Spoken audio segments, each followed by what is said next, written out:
Good evening, and thank you for being with us. Tonight, we begin with breaking news. The Supreme Court just moments ago taking a step forward in a historic case involving Donald Trump. Late this afternoon, the Supreme Court agreeing to hear an extraordinary petition from special counsel Jack Smith, who is pursuing this criminal prosecution of Trump for his efforts to overturn the 2020 election.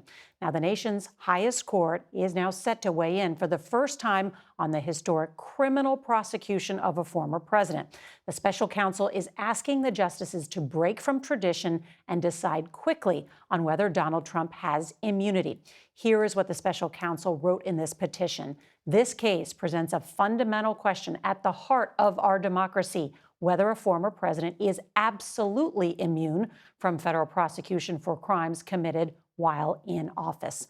Robert Costa is our chief election and campaign correspondent. He's here to help us understand these big developments. So, Robert, the special counsel is trying to make sure that his case moves forward on March 4th, right? Nora, that's exactly right. Jack Smith is looking into the future. He knows when the January 6th trial begins next year, former President Trump will claim it's illegal and try to raise that with the highest court. That view is backed up by our sources who say Trump is pushing his lawyers to appeal, and argue he should be immune from prosecution about his alleged conduct while serving as president. But now Smith is trying to get ahead of Trump's strategy to make sure he's on solid ground legally and won't be delayed by a flurry of motions from Trump. Trump's team pushed back against him today, saying Smith is attempting to bypass the appeal process. They now have until December 20th to respond before the high court weighs in, if they do at all. All of this, of course, is going to take place as the Republican presidential race heats up next spring, and Trump could be wrapping up the nomination.